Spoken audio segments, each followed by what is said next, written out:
গতকালের পর আজ ফের ভবানী ভবনে অভিষেকের পিএ সুমিত রায়। চাকরি দুর্নীতি ও জমি কেলেঙ্কারি মামলায় সুমিতকে আজও জিজ্ঞাসাবাদ সিআইডি। সুমিতের গতকালের জবাবে সন্তুষ্ট নয় সিআইডি, খবর সূত্র মারফত। সুশোভন আমাদের প্রতিনিধি আমাদের সঙ্গে রয়েছে, সরাসরি সুশোভনের সঙ্গে কথা বলবো। সুশোভন, কতক্ষণ সময় অতিবাহিত হলো যতক্ষণ তাকে জিজ্ঞাসাবাদ চলছে, সুমিত রায়কে জিজ্ঞাসাবাদ চলছে, এবং মূলত কোন কোন প্রশ্ন আজকে তার জন্য? দেখো, প্রথম দিন 11 ঘন্টা আর দ্বিতীয় দিন এখনও পর্যন্ত 1 ঘন্টা 30 মিনিট অতিবাহিত হয়ে গেছে। সুমিত রায় তাকে জিজ্ঞাসাবাদ করার জন্য আজকে ডাকা হয়েছিল। তিনি 10টা বাজার ঠিক 10 মিনিট আগেই তিনি চলে এসেছিলেন। খুব স্বাভাবিকভাবেই জিজ্ঞাসাবাদ করা হচ্ছে।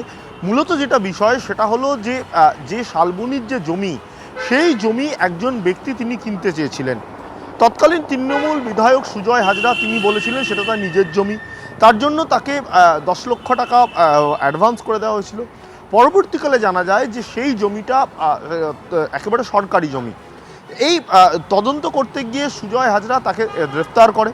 তারপর সেখান থেকে সুমিত রায়ের নাম উঠে আসে। তার কারণ দুজনের মধ্যে যে কনভারসেশন বা একেবারে কথোপকথন, তা কিন্তু ডিজিটাল এভিডেন্স তদন্তকারীদের হাতে রয়েছে। খুব স্বাভাবিকভাবেই কিন্তু শালবনী থানার পুলিশ তারা কিন্তু অনেকবার এই তদন্ত এগিয়ে নিয়ে যেতে চায়। যদিও সুমিত রায়ের কিন্তু খোঁজ করছিল।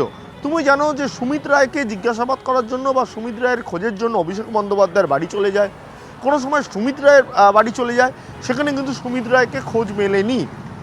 অন্যদিকে যখন আদালত নির্দেশ দিল যে সুমিত রায়ের রক্ষাকবর রয়েছে, অর্থাৎ কোনো রকম কঠিন পদক্ষেপ নেওয়া যাবে না সুমিত রায়ের বিরুদ্ধে, তখনই দেখা গেল যে সুমিত রায় একেবারে শনিবার 11 ঘন্টা জিজ্ঞাসাবাদের সম্মুখীন হলেন।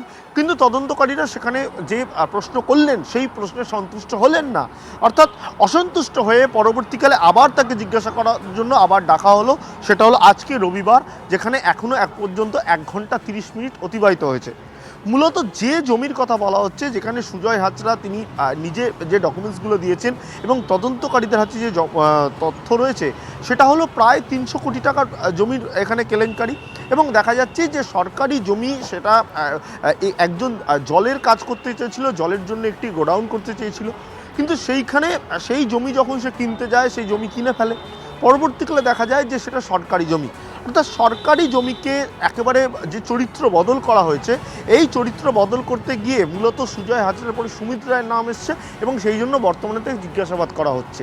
এবং এই জায়গা থেকে যে তথ্যগুলো উঠে আসবে, তদন্তকারীরা কিন্তু পরবর্তীকালে জানার চেষ্টা করবে যে আদতে এই নেপথ্যে আর কারা কারা রয়েছে, আদৌ আছে কিনা, এটাও জানার চেষ্টা করবে।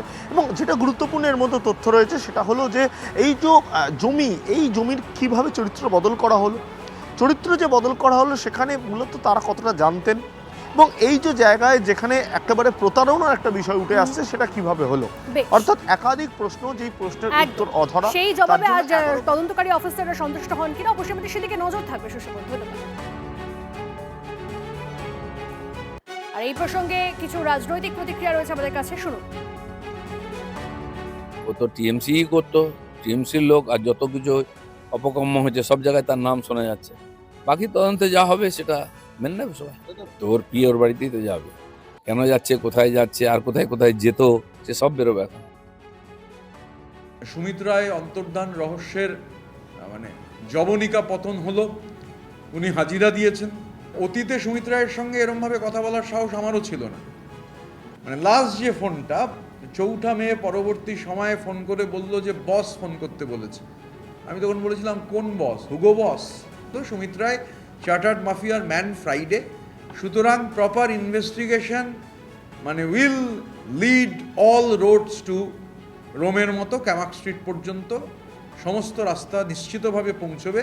মানে সুমিত রায় অবশ্যই জ্যামিতিক নকশার একটা অত্যন্ত গুরুত্বপূর্ণ পয়েন্ট। আরও অনেক পয়েন্ট আছে, কিছু পয়েন্টের ডট কানেক্টেড। এখন সুমিত রায়ের সঙ্গে সেই ডটগুলো কানেক্ট করে আরও ওপরে কানেকশন হলে পুরো জ্যামিতিক নকশাটা বাংলার মানুষের কাছে ক্লিয়ার হয়ে যাবে। অভিযোগ তো করছে, কিন্তু এই আমি দেখছি অভিযোগ করে অনেককে গ্রেফতার করছে। তারা কেউ 10 দিন, 15 দিন, 20 দিন, 1 মাসে বেল পেয়ে যাচ্ছে। কনভিকশন তো দূরের কথা। তাই বিজেপি সরকারের গ্রেফতারের আমি কোনো গুরুত্ব দিই না। ওই এক প্রার্থ আর 2-4টা জেল খেটেছে, ছাড়া আর তো কারো কিছু দেখছি না। বাকি তো সব কে কোথায় বিভিন্ন দ্বীপে পালিয়ে চালিয়ে গেছে। তো তদন্তকারী সংস্থা যারা তাদের উপরে সব কিছু নির্ভর করছে, সব কিছু নির্ভর করছে তদন্তকারী সংস্থার উপরে। কোর্ট, মহামান্য আদালত, সে মানুষ দেখে বিচার করে না, সে কাগজ দেখে, সাক্ষী দেখে, তথ্য দেখে, প্রমাণ দেখে বিচার করে। তা মহামান্য আদালতের কাছে যে ধরনের তথ্য, প্রমাণ, কাগজ জমা পড়বে তার উপরেই বিচার হবে। বাকি লাফালাফি হতে পারে, কিন্তু কাজের কাজ কিছু হবে বলে মনে করি না। যে কদিন এই সুমিত রায় আদালত থেকে ইমিউনিটি পাচ্ছিল না, সে কদিন পর্যন্ত পুলিশও খুঁজে পাচ্ছিল না। আর যেই সুপ্রিম কোর্ট থেকে অর্ডার নিয়ে চলে আসলো যে একে আপাতত গ্রেপ্তার করা যাবে না, অমনি পুলিশ খুঁজে পেয়ে গেল, সে নিজেই গিয়ে হাজির হয়ে গেল। সুতরাং এগুলো কি হচ্ছে, কেন হচ্ছে, দেখুন আমরা সবাই বুঝতে পারছি। ল অ্যান্ড অর্ডার বিজেপির হাতে, কেন্দ্রের সরকার বিজেপির, রাজ্য সরকার বিজেপির। এখন মমতা বন্দ্যোপাধ্যায় ছোট ভাইপোর অ্যারেস্ট দেখিয়ে সেন্টিমেন্ট কাজে লাগিয়ে ভোটে জেতারও আর সম্ভাবনা নেই, আর পশ্চিমবাংলার ল অ্যান্ড অর্ডার নিষ্ক্রিয় করে রেখে বিজেপির ওপর অত্যাচার করারও আর সম্ভাবনা নেই। এরপরও কেন সুমিত রায়রা গ্রেপ্তার হবে না, এরপরও কেন অভিষেক ব্যানার্জিরা গ্রেপ্তার হবে না, আর কোন অজুহাত, আর কোন বাহানা আমাদেরকে শুনতে হবে? TV9 বাংলা সুস্বাস্থ্য 2026। যাদের হাতে আমাদের প্রাণ, তাদের জানাই সম্মান। যে চিকিৎসকরা আমাদের জীবনটাকে ঘিরে রেখেছেন, তাদের সম্মান জানাবো আমরা। TV9 বাংলা হেলথ কনক্লেভ, পুরস্কার যেগুলো দিচ্ছেন তার জন্য চিকিৎসকরা উদ্বুদ্ধ হয়। স্বাস্থ্য পরিষেবায় সেরার সম্মান। দেখুন TV9 বাংলা সুস্বাস্থ্য, শনিবার বিকেল 5:25 TV9 বাংলায়। TV9 বাংলা, না দেখলেই নয়।